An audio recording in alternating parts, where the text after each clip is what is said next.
We're going to begin. Good afternoon and a very warm welcome to an hour. We're going to look at how some cities have transformed themselves over the past few years and ask what we can do about inequality and how successful cities can avoid becoming ghettos for the well-off.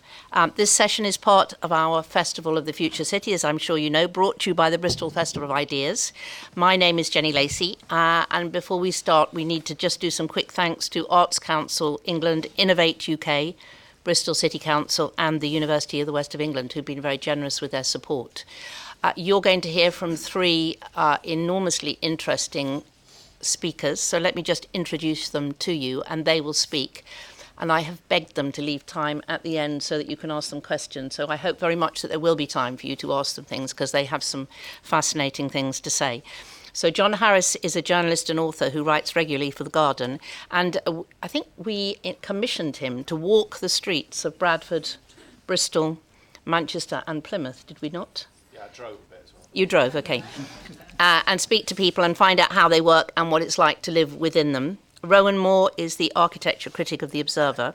He's is a former architect, and he's focusing particularly on London. He's got a book which is available for you to buy here called Why We Build, but he's just finished a book which you will be able to buy in March called Slow Burn City. And Josh Stott used to work in commercial property investment and development, and he's now head of the Place team at the Joseph Rowntree Foundation. And he studies trends in British cities, particularly in terms of poverty and inequality. So we're going to do something very curious and come and sit down there in order that we can see each other's slides. But John, if you'd like to start us off. I, as you just heard, work for The Guardian mostly. And most of what I do involves travelling to places outside London. Very important that they're outside London. And making films and writing about a whole load of stuff that I suppose, if you're being crude about it, you could reduce to questions of inequality. Things like, what's it like to live outside the set of assumptions about life and work that the mainstream media thinks is normal? I don't include The Guardian in that. The Times, I might. What does a word like austerity mean in practice?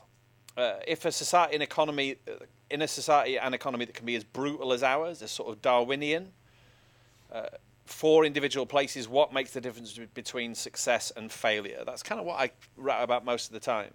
And about 6 months ago, Andrew Kelly from the Festival of Ideas asked me if I'd write a big text or a series of texts and kind of present them here today. So I told him I'd like to spend time in 4 English cities.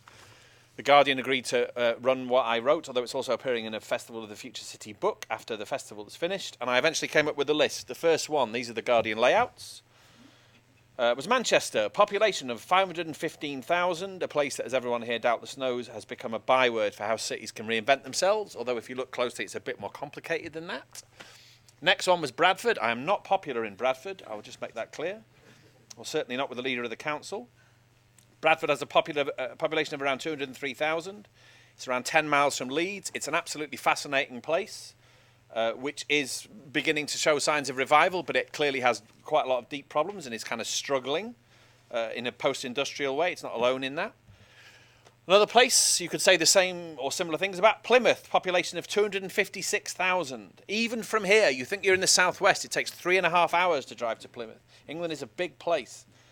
Plymouth is an absolutely fascinating place. It's a long way, as I say, from any other city apart from Exeter, and Exeter is tedious. Sorry, any Exeterians who are here. It's somewhere trying to find an identity.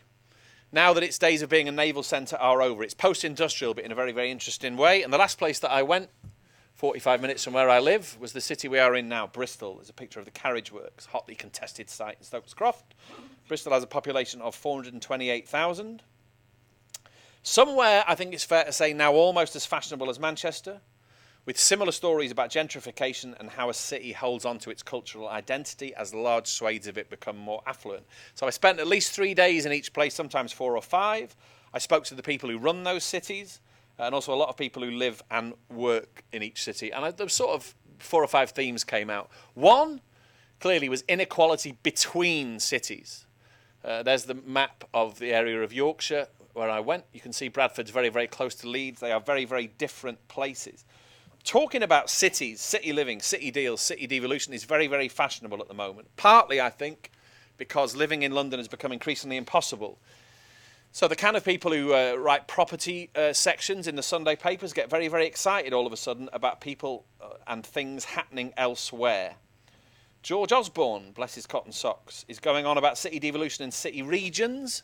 There is an organisation called Core Cities that includes some of the biggest cities in Great Britain.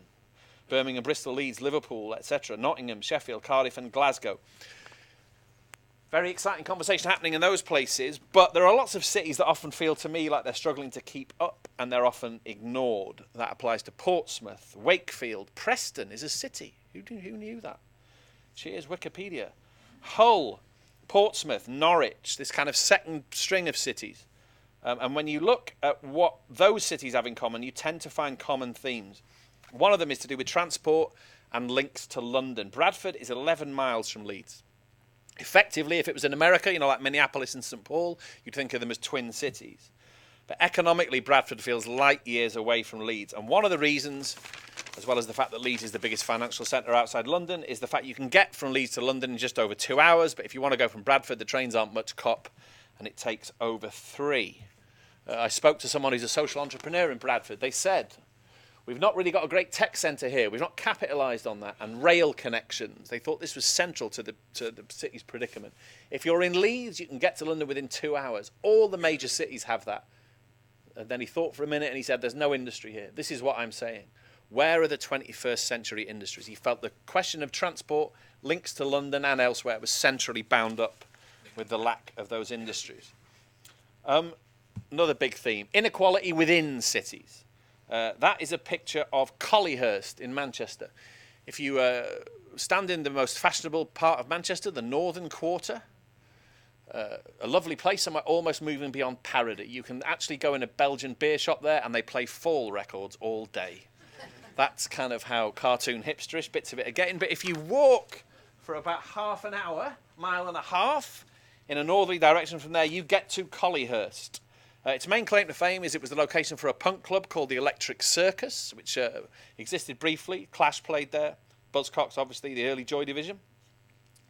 Quite apart from all that, it's now a place with a population of about 7,000. It's got no supermarket, no restaurants, no cafes, no public space of any quality. Huge problems with worklessness, mental health, drink and drugs. It's not nearly the deprived place it once was, but it's still got issues. And it'll soon be the location of a massive house building programme, bringing thousands of private homes, not social housing, thousands of private to be sold and rented homes. The cutting edge of all that is called Three Towers. Three Towers is a redevelopment of 3 of those sort of council blocks you can see there, but Urban Splash did it.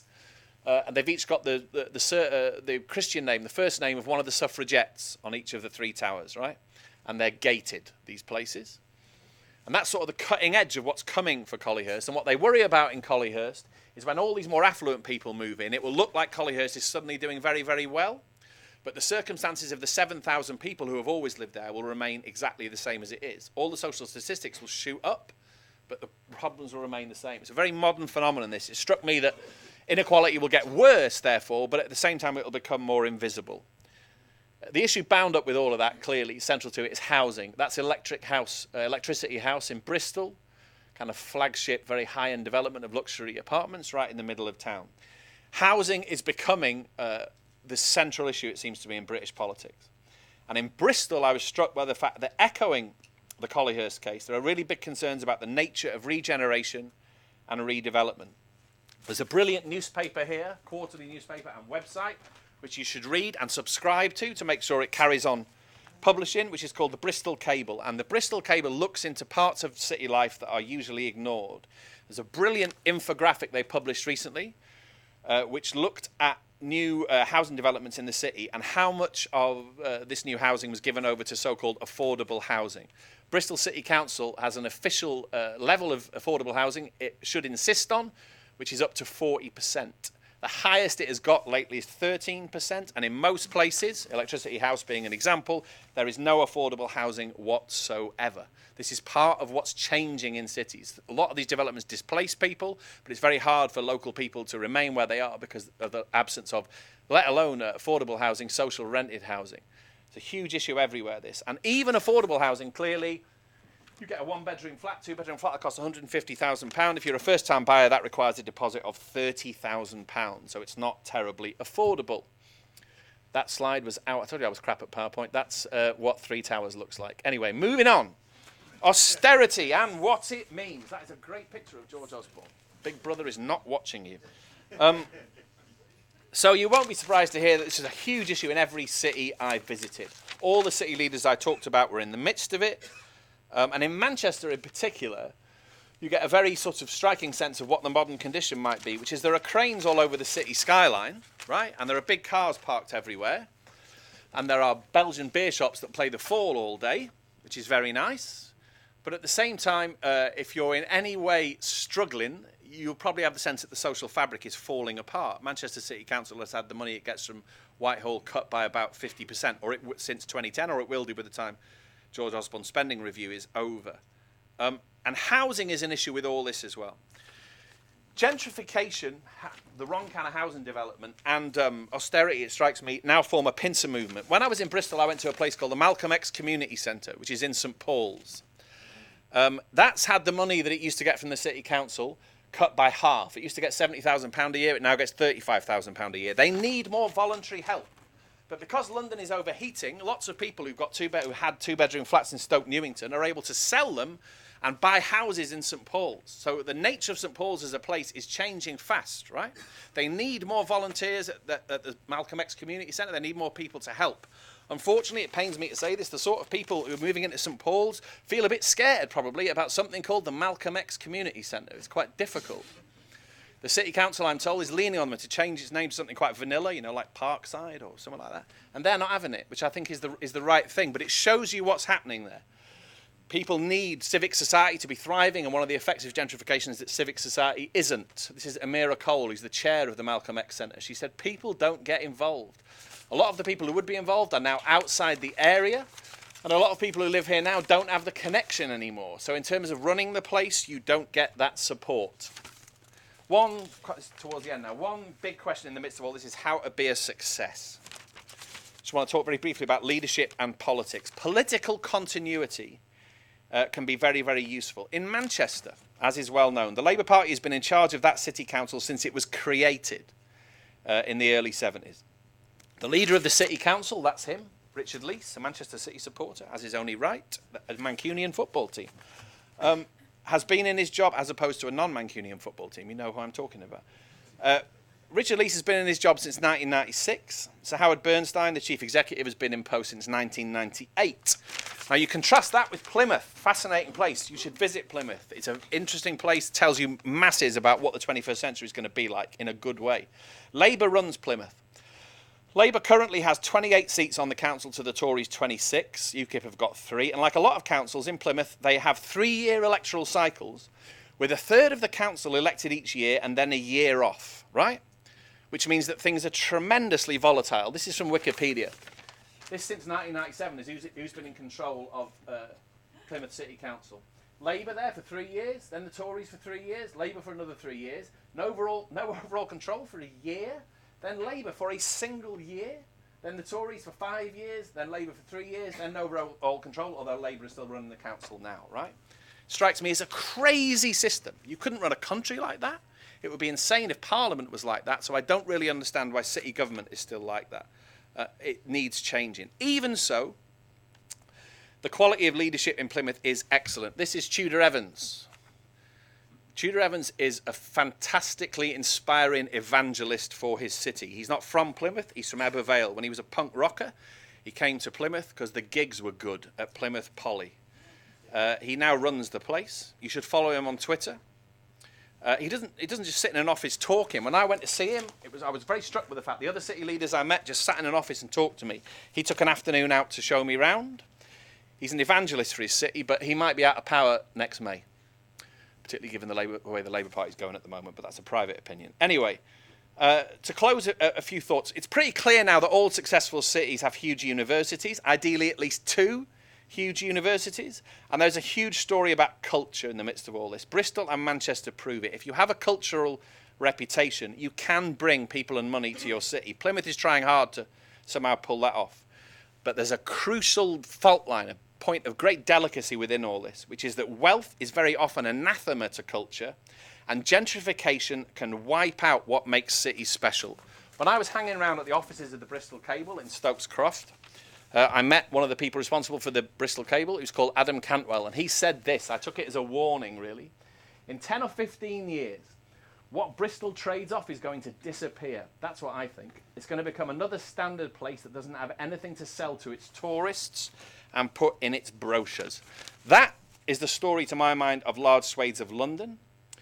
And in Bristol and Manchester, to some extent, it felt like a very real and present danger. So to anyone involved in the running of cities, my advice would be careful. Because in terms of what makes them great places, cities are delicate things. And it seems to me they are becoming more and more delicate. Thank you for listening. John, thank you very much indeed. And the articles, if you haven't read them, are really worth reading and will all be available, as John said, at the end of the festival. So Rowan is next, and I think probably ready to go. Okay, so I'm going to talk about London. And the first thing I have to say when I'm not in London is why do you want to hear about London? One reason is that it is a phenomenon of kind of national importance that sort of skews the politics and economics of the whole country. So we have this quote from Alex Salmond. You could say that both the Scottish National Party and UKIP are kind of anti-London parties. They seem to define themselves in reaction in very different ways, in reaction to what is seen as a kind of London culture. Another reason is London is just a sort of extraordinary place, a phenomenal place that I think deserves attention. And it's also kind of an exemplar of the way cities are going all around the world, and possibly it is the prime exemplar of what happens when you have sort of globalized capital wandering around looking for a place to land, and it lands in a city. So I was very interested in the quote we just had about, gentrification killing culture. That is, of course, a big London story as well. And London's been sort of telling its story in headlines recently, and these headlines reflect a reality. We have towers. We're going to have a lot, very, very, very many more. We have a seeming abandonment of all sorts of ideas about how to plan the city, how to plan tall buildings in the city, that had been around for quite a long time. We have iceberg houses. I don't know how many iceberg houses there actually are. There definitely are some. But these are these houses where it pays, because land values are so high, it pays to build these colossal basements underneath a historic Georgian or Victorian house. So even though it's incredibly expensive to do it, you get your money back, and you also get all the prestige that comes with having swimming pools and vintage car collections and bowling alleys in underneath your garden. Then another headline, this is the house in Newham where it was found 26 people were living. It's the one on the right. So a two-story house with a basement with no window, and 26 people were living there. So you have an incredible sort of polarization of space. You have houses that are sort of more and more space with less and less people in them, because we also have this phenomenon of people owning houses they don't really live in. And then you have other houses with incredibly large numbers of people living in a very small space. And then we have Focus E15 in Newham, again in Newham, which was single mothers who the borough of Newham was unable to house and was proposing moving them to other parts of the country, in places like Hastings, Stoke, Birmingham. And these particular mothers organised themselves, protested, occupied a empty council housing estate that was kind of awaiting regeneration. They upset the Labour mayor of Newham, who said, if you're not rich enough to live in, if you can't afford to live in Newham, you can't afford to live in Newham, what do you want me to do about it? And for those who don't know, Newham is one of the poorer areas of London. So if you can't afford to live in Newham, where can you live? And then there's a lot of new building of homes. The mayor says he wants to build 50 something homes a year. He set this target. He's sort of loosened up the planning system to encourage it. But he doesn't define what kind of homes. And in fact, is not meeting his targets. But the rate of house building has increased. But it's overwhelmingly homes built as kind of investment units, sometimes not lived in, definitely not the kind of homes London most needs. This is the Vauxhall Nine Elms area, which is it's called an opportunity area. It's a huge amount of development is going on around there. The American Embassy is moving there, which in itself is quite clever, although they're kind of doing it for security reasons more than anything else. But I don't have a problem with the American Embassy moving to a different part of London. But it's spawning this development around it that sells itself as Embassy Gardens. And, none too subtly, they're selling it on sex, really. And, they're basically saying, buy a flat and get laid. And then they've made a lot of noise. If you see the poster on the left, you might see this blue thing between the two buildings, which is a glass swimming pool, which has got an awful lot of attention from the Evening Standard and other publications. And it's the sort of sexy idea that not long ago was something like the London Eye, which was at least something that sort of everybody could take part in. And now it's like, if you live in these flats, you can swim in this amazing swimming pool, and everybody else has to look up at you and just admire how fit you are. And then at the same time, the sort of public realm at the bottom of these buildings is really pathetic. So this is all new. This is the same area. And before they started, there was already this big, horrible road going through it. And when they finish, there will still be a big, horrible road going through it. And how you can build an entire part of London and not address the thing that is most obviously wrong with it, with a very small percentage of the enormous budgets being spent, is beyond me. You'll see this building has glazed-in balconies. I'm sure that's because it's by a horrible road. So in other words, the people building these blocks felt the need to put glass around their balconies because it was in this location. Would it not have been better to have had a nicer road so you didn't have to put glass around the balconies? But that's the sort of that's the kind of thinking of which London and other cities seem to be increasingly incapable. I will say those balconies are there for a reason, which is a small glimmer of hope, which they're there because of something called the Housing Design Guide that the Mayor produced, or the Mayor's office produced, which does say it sets certain standards for homes, and one of it is they do have an external, every home has to have an external space of some size, some not very big size, but at least it's something. So otherwise those balconies wouldn't be there at all. And John said it's bad at PowerPoint, so am I. This is a very fuzzy picture. But there's a sort of narrative about London that's been very popular for the last 30 years for obvious reasons, which is that it is a city made by trade, that it's kind of always been commercial, created by business.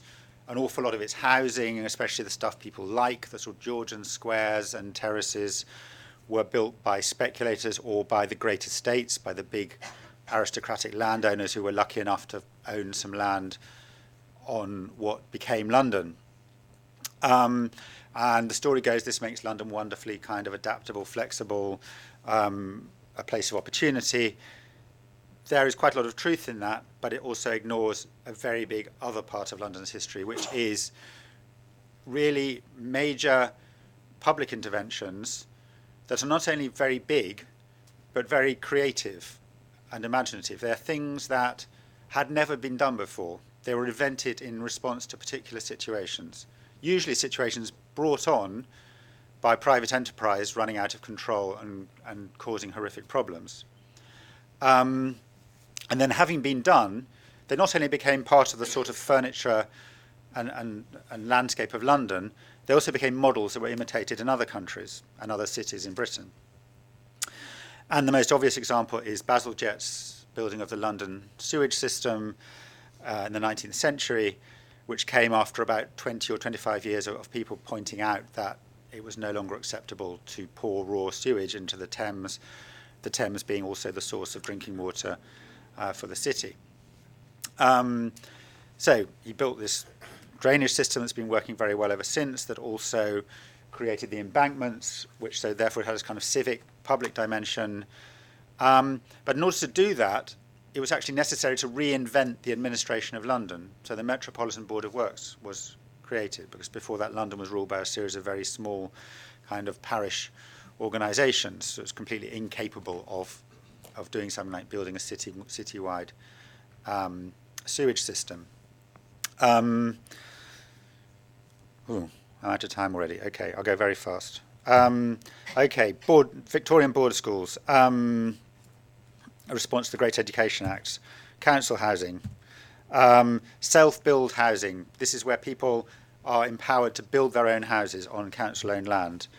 Hampstead Heath, created by public protest, community action against the proposals to build on it. Now, of course, violently opposed by property interests at the time. Now, of course, a major source of high property values around it. What can you do?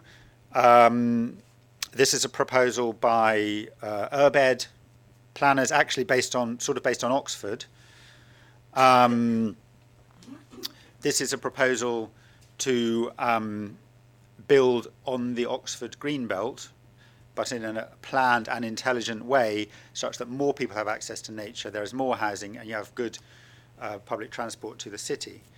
What I'm really saying with this is we just need planning. We need the kind of planning that is not just about sort of loosening the bolts so that more development come in. It's actually about creating good new places, and we can talk about whether they should be on the Greenbelt or some other part of the city, but that is lacking, and we're getting less and less of it all the time, and we need more.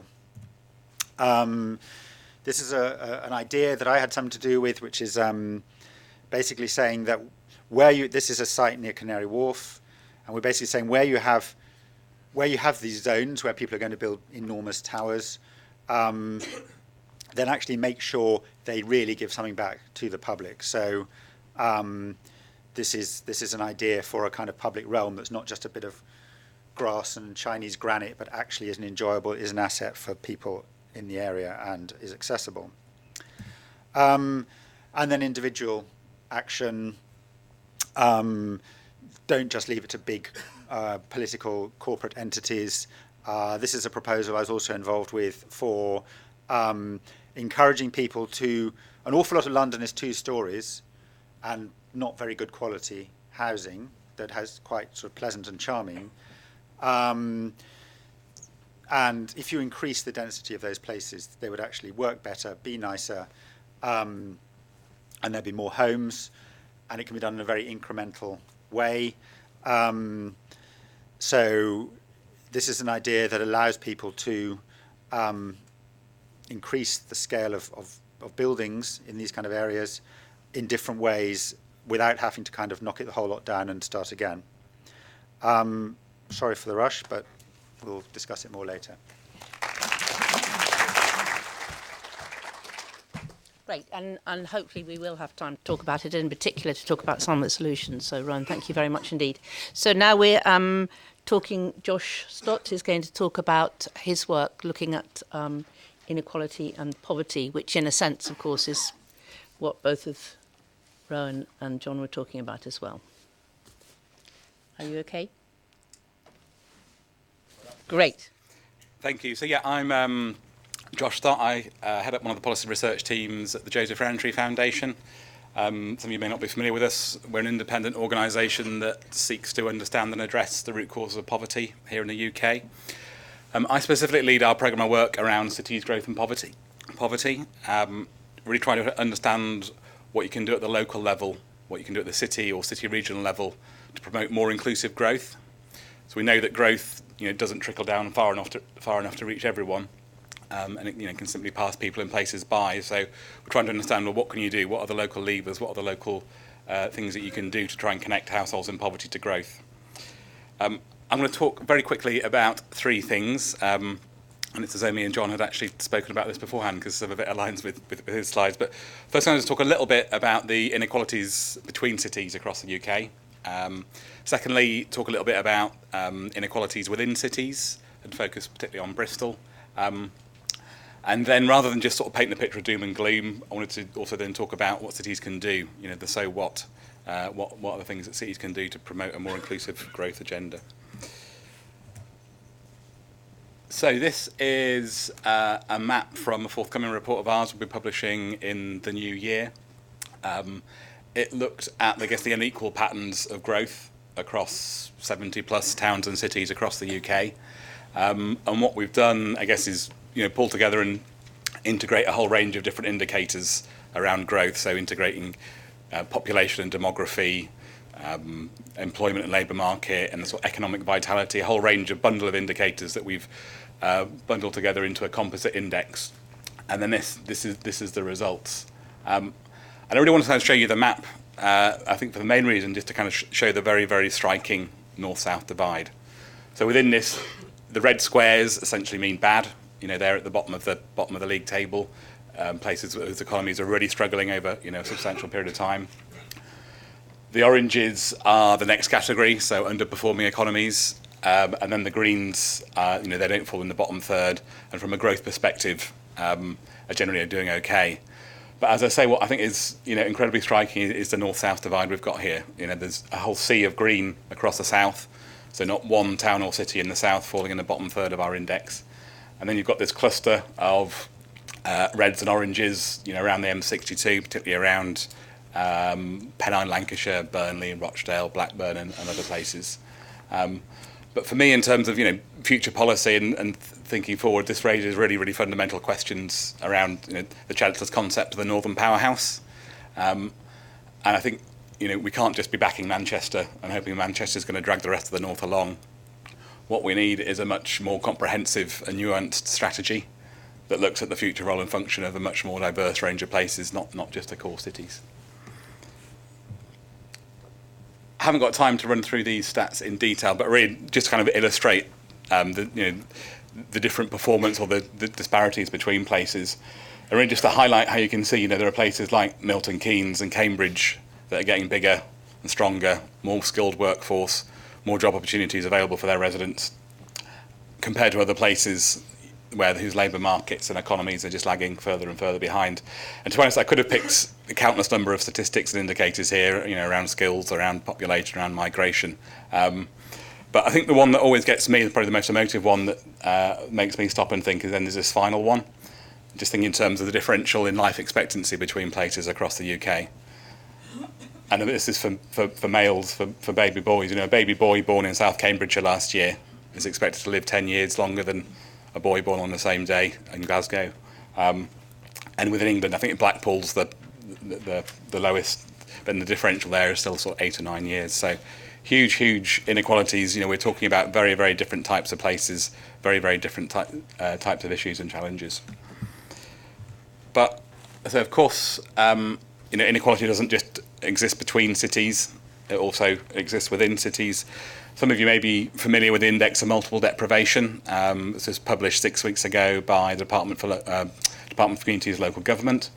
And it looks across a range of indicators at about 33,000, 32,000 neighbourhoods across the UK, and ranks them against domains around employment, around skills, around housing, around crime, around quality of local environment, and integrates those into a single index, and you can see the kind of performance at a neighbourhood level. What's bad news, I think, probably for Bristol, is that it slipped down the index. The last index was produced in 2010, and there are now more people living in areas of severe deprivation in Bristol than there was 10 years ago. It still performs relatively well compared to the other core cities, but in terms of, you know, a prosperous city wanting to be a more inclusive, a more equal place, you know, this is an indication of a step in the wrong direction. I think what's also very interesting about Bristol as well is the hot spots of very severe deprivation. So there's not only areas that are in the 10% worst of the country, but in the very worst 1%. And for some domains, particularly around employment and skills and income, they're in the bottom 0.2% of the country. And by contrast, within the same city, you've got areas and neighbourhoods that are ranking at the very, very top. So, you know, achieving the very, very highest levels of educational attainment and achieving the very highest levels around income and employment indicators. This next set of maps essentially shows, so the red blobs are the most deprived 10% in the country. The blue blobs are the 10% least deprived, or 10% most affluent. I partly wanted to show you it to show the kind of proximity of affluence and deprivation, but also I want to show you the kind of the change over time, or as I'd see it, the lack of change over time here. And yes, there's been a bit of flux, so you see a slight contraction of the blue areas and a slight expansion of the red areas, but essentially it's the same map. And I think, you know, if we had the data, the map would probably look the same if we went back 5, 10, 15, 20, 25, 30 years. It's the same old places getting left behind, it's the same old places that are disconnected from growth.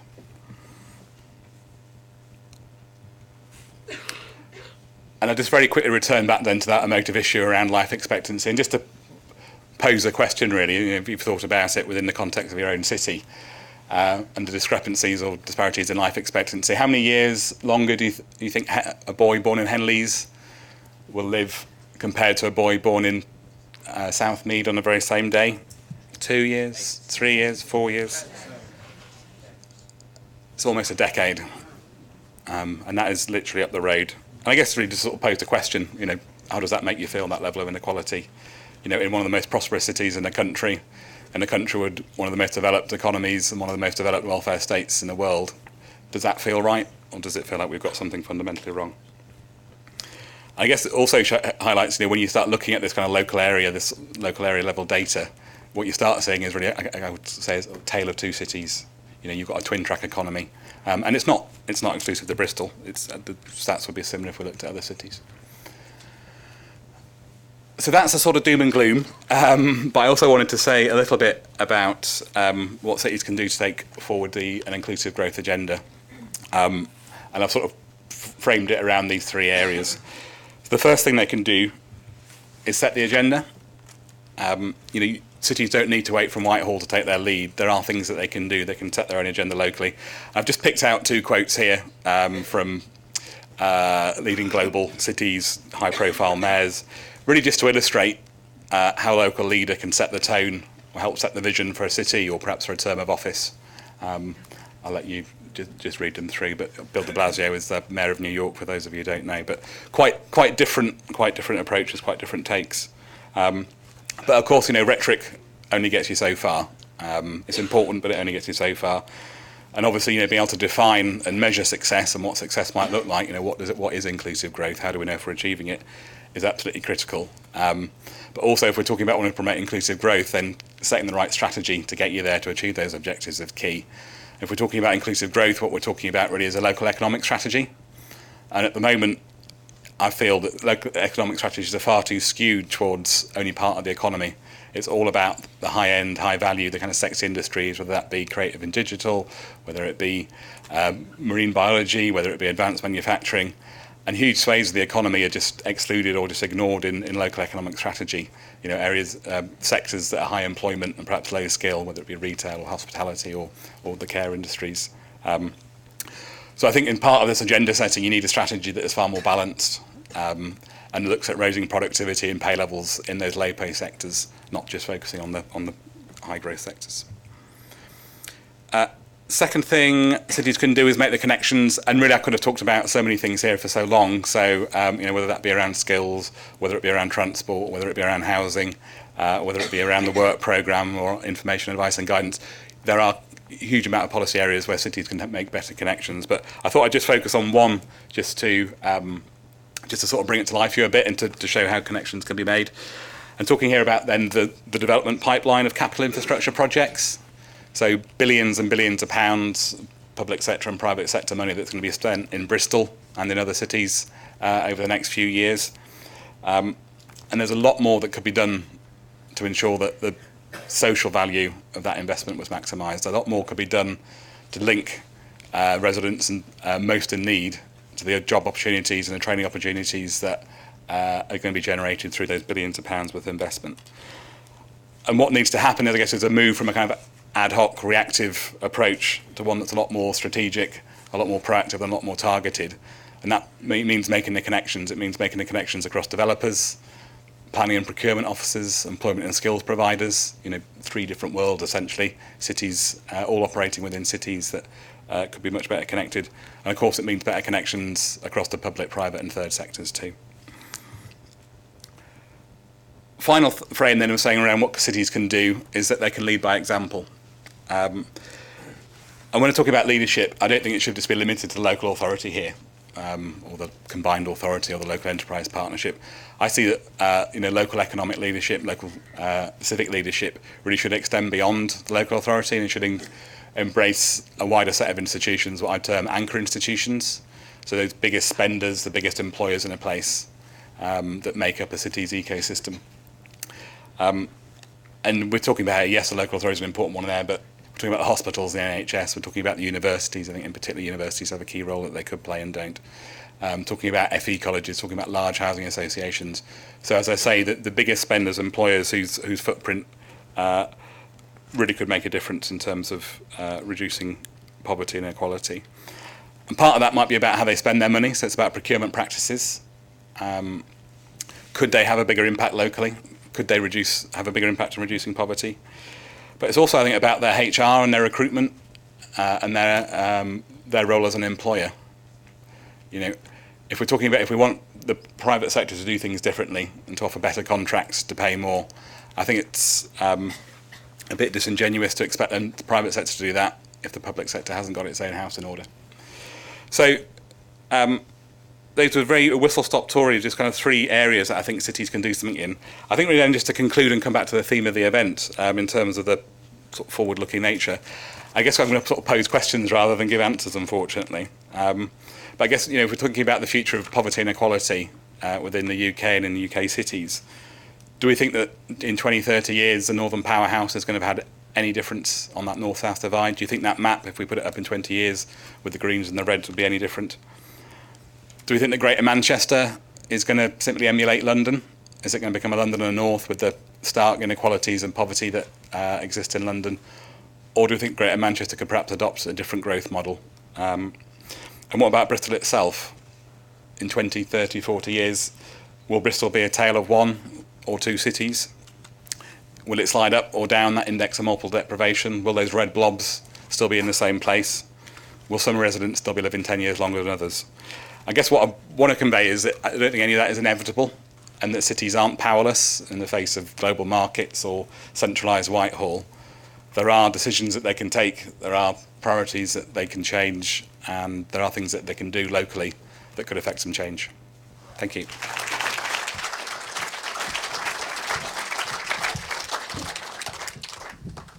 Goodness gracious me. We really need 2 hours, but we haven't got it really, sadly. And I think we do need 2 hours because I just thought there was some incredibly important stuff there.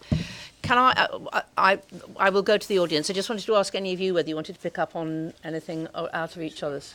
Sorry? I think these people should have a go. Okay. Yes. All right. Lovely. I just wanted to ask about how we don't let the national government off the hook for affordable housing.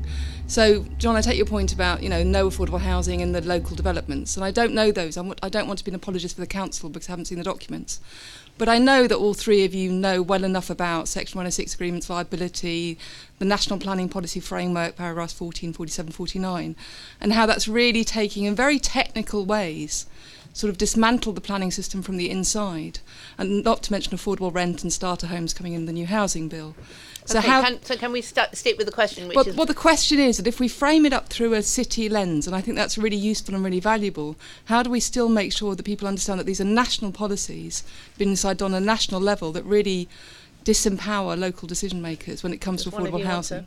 Well, can we have some more questions? Would you want to answer that one? I thought you were going to do them in groups of three, so we got No, three more. Well, I mean, that question just extends across the piece, really. That so much of this is about what's happening nationally. I mean, David Cameron recently announced they're getting rid completely of the requirement to build affordable private rented housing within housing developments, right? You're shaking your head. That's right, isn't it? Well, he said that. It's in his conference speech. So clearly that's what this is about. And you know, from my own perspective, I would say that we're in the midst of an ideological project to radically shrink the state, so it represents about 35 or 36% of public spending. We're in the grip of a government that, it strikes me, wants inequality to get worse, because that's part of its vision, and so on and so forth. So the first thing people have to do is kind of vote a different way, and I would imagine, you know, the stakes are going to become ever higher. The comprehensive spending review, which is coming up on November the 25th, will make a great deal of this clear, and it's going to be interesting to see exactly how people react to that, and whether or not people carry on thinking that this is the right way to run a society, because clearly, for all the reasons that we've seen in all three of these presentations, it isn't. I'm Laurie Stripe from the Carriageworks Action Group, and my colleague here is also from the Carriageworks Action Group. Sorry, from the what? Carriageworks Action Group, Yeah, Stokes Croft. I think the point that I want to make, really, there's so many points to pick up on all of this, but the one I want to pick up particularly is Josh's point at the end about cities leading by example, and you referred to large institutions, local authorities, universities, institutions, completely overlooking the importance of community in that, and people in local communities who are actually, I think, the people who can make biggest, most fundamental changes and really challenge inequality in cities. And it's partnerships and community building, and I know Prue's desperate to say something very similar, partnerships and community building that is going to achieve change, and only by including people from local communities in major development are we going to come up with a different form of gentrification. There isn't a question, sorry, it's a point. That's fine, we don't I'm going to pass over questions. to Pass Prue. it on. It can just be comments, that's great. Just say, do Okay. you agree at the end? That's the question. Right. You need to put the mic literally... Okay. No, point, that's right. Talking to the top like that. Yeah, great. Okay, got it. I saw you shaking your head. The thing about the action group was that our little Sorry, who liaison, shook their head? John. I'm sure, yeah, because I thought you were being a bit unfair on Josh, that's all, sorry. Oh right. Because I would say that community was implicit in a great deal of what he said, but I might be wrong. I think what the other thing, the point I would like to make is it's been about relationships. In the first place, we as a little group had to learn to trust each other. Ultimately, to cut a long story short, we've had to learn to get to know the developer, that big bad man. And he has listened to us because of building relationships. So I think having stakeholders who represent something other than their own humanity is useful, but you do need people to be around in the process who are just there as human beings, who can build relationships and get around stereotypes. Great, I think that's exactly what Josh is saying, weren't you? It was, yeah, and we obviously only had limited time, so I didn't talk in detail about community. But I guess the point I wanted to make was that at the city level, city regional level, there are these large institutions that could do a lot more and could help set the tone and, I guess, lead the economy in a slightly different way. But that is not saying that instead of, or any way different to what the community development... I think if community isn't mentioned consistently as one of the key stakeholders, it does get left out in Okay. strategic planning, and that's Brilliant, thank you very much. Tim Chatterton, University of West of England. I wondered whether you could say something more about transport and the role in cities, particularly over the issue where we have London sort of about the only place with large economic growth, where we have a reasonable amount of sustainable transport, but the rest of the country, where what we're told is needed for growth is more road building, particularly by local economic partnerships who now have a hold of transport funding but don't want to fund anything local, anything sustainable. Do you mean transport as in terms of interconnectivity between cities, or do you mean transport in order for people to get around in cities? I think it's a case of both. Okay. Can I just, we'll answer that. Which one of you would like to do transport? You have another turn, yeah. Would you like to try? Transport's All not right, my- just no- let's have some more hands, and we'll get a mic. Can you see right back up there? Somebody's waving, and we'll get a mic to you. So transport, Rowan. Well, it's self-evident. Rowan. The point you make is self-evidently true. If you look at levels of investment in transport between, say, London and the English North East, that's the one I've seen. I mean, it's absolutely absurd, the differential. And clearly, the extent to which public transport is missing. We miss it because we're so used to car-centric cities. Did anyone go on Owen Hatherley's walk earlier on today? Yeah, he made the point that if Bristol were a European city, it would have at least 5 tram lines and a metro system. But if we suggested that here, you'd think that was crazily ambitious. It's not, right? But apart from Manchester, I might be wrong in this, I can't think of places outside London that have really, really concentrated transport and been given the resources to do it. Thank you very much indeed. There's one, yeah. Newcastle's got a metro, yeah. Okay. Sheffield's got a tram system, hasn't it? That's right. Nottingham too. Thank you. My name's Julian Mellor. I work in Lawrence Weston, which is one of the red areas on the map of Bristol. It's got some good points to it, but for a lot of people, life out there is pretty crap. They would welcome a lot of the gentrification, which gets knocked in other parts of the city. And they need the investment, they want private housing, they want a supermarket. And it's how do you attract that sort of positive investment into an area where it's desperately needed without just dismissing it all as gentrification and destroying cultures which are probably fairly transitory anyway in those parts of the city where it gets highlighted and written about. Okay, does one of you want to pick that up? Is there an example of a good gentrification which has helped the people without much money as well? Well, I mean, it's very obviously how you do it, isn't it? And I think the problem is that sort of almost everything, regeneration, the economy as a whole, is sort of filtered through the idea of house prices in this country. And so, you know, as John was saying, you have this phenomenon where it's regarded as enough just to build private housing of a certain value, and there doesn't seem to be very good ways of capturing that value in such a way that everybody benefits. It's all you've got now. That's the problem. I met someone from Urban Splash in Bradford, the developers, and they said that before austerity started, very often city and local government would be a partner in what they did. So you would get quite ambitious Section 106s, and you'd get a reasonable level of affordable or social housing built in. Now, because there's no public money there, everything is left at the mercy of the market. So good, I wouldn't even call it gentrification, right? Good community redevelopment. A clear example is in Manchester. Hume and Moss Side, where I did my A-levels, is unrecognisable compared to how it was when I was there 30 years ago, it pains me to say. So there are huge retailers there. The housing stock's been radically redeveloped. They knocked down all the horrible high-rises and all this. It's a very, very different place. I wouldn't say it was gentrified, but it's doing well, and there are opportunities now, and people from other parts of the city are starting to move in. The level of public money that was required to do that in the modern George Osborne context would be unthinkable. That's not where we are. Cheers, George. Okay, one right here. Can one of you get to the person there? And I think that probably will be the last one, I'm afraid. So, but again, keep it nice and quick. No, sorry, it's across. Oh, can you see the hand up? Thank you. Jess Steele from Hastings. It feels like there's a false choice between gentrification and decay, and there has to be something that isn't gentrification, the displacement of poor people, but that is the regeneration of their neighbourhoods. Does it have to be by them? Do you think we need different forms of land ownership and development, and maybe the reinvention of the housing association movement, which has become non-localised and is about to get robbed by government, through perhaps community land trusts where the land is owned differently and developed for homes, not for profit? Yes, is the answer. I mean, yes, but also, you know, there is a role for public ownership. I was actually sitting on this table on a chair next to the table last year with Wolf Dasserking from Freiburg.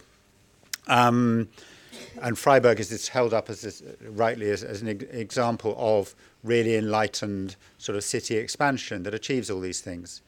And he told me a story that Nick Bowles, formerly, he's had various roles. He was housing minister at one point in the Conservative government. went to Freiburg to understand the secret of Freiburg's success. And Wolf Dasserking said it's public ownership of land and public control of how that land is developed. And Nick Bowles went back to tell his bosses in London what he'd heard in Freiburg, and he was never heard from again. And but it just is an important factor. I mean, one of the great successes of the last 50 years is Milton Keynes, which is created by massive government intervention, and it's not perfect, but it's an unbelievable achievement, really, to create a city from nothing in that time. And there's just no prospect of anything about that vision being created now. Okay, are we going to leave on a very gloomy note? We're not going to get a new government for quite some time. Is there anything people can do? If we agree, I think you three agree that housing is the issue. People need somewhere decent to live and proper neighbourhoods. Is there a way of achieving that? Well, people who don't know about the Carriage Works, that is a story very much worth watching. Laurie Strike, who's from the Carriage Works Action Group. That's in the vernacular, a brownfield site in Stokes Croft, not far from the city centre, where the community there is sufficiently empowered by people like Laurie Strike that they really were able to breathe down the city council and the developer's neck to the point they're working in partnership with the developer. Now, a lot of people there still don't like what's going to happen, but it's definitely better than what was proposed. It's a very, very interesting case study. I haven't seen this happen yet on a city level, but the town I live in Somerset, Frome, is moving via the only silver lining on the coalition now Tory government cloud, which is localism, to do exactly that sort of land trust community buyout kind of stuff on a former brownfield site, which a supermarket wanted. The supermarkets aren't in the game anymore because they're all in such a terrible state, and that stuff's being explored. A town, because it's a smaller population unit, it seems to be more suited in the first instance to doing that kind of stuff because it's got a level of sort of town consciousness. But I think definitely if cities are going to change, that's the way they've got to go. And you almost need a level of governance like the town and parish level within cities. But as far as I know, there's only one, certainly in London, there's only one parish council in Queen's Park, which has started itself thanks to localism. But that's what you need to foster that kind of idea that we live in a place. It's a neighbourhood, rather than staring out at a city of 500,000 people or 8 million people and thinking, what on earth are we going to do? Josh Johnson. I guess just a sort of final comment from me then, I completely agree in terms of what we've said about, I think the government's fixation on home ownership as its housing policy is really depressing, and I just don't think they get that the need for more affordable rent homes is particularly in the southeast, but also in other parts of the country. There isn't a strategy in place. Doesn't look like there's going to be one in place for the next few years. So that is, I think, quite a depressing picture. I think on the positive side, I agree. I think there is a role for housing associations. Yes, within the kind of constraints of budgets and resources, but to play that, I guess, that sort of more community anchor role and the sort of housing plus to extend their remit beyond just the kind of provision of housing services, but to be real sort of local community builders. And I also think we talked about gentrification and place. I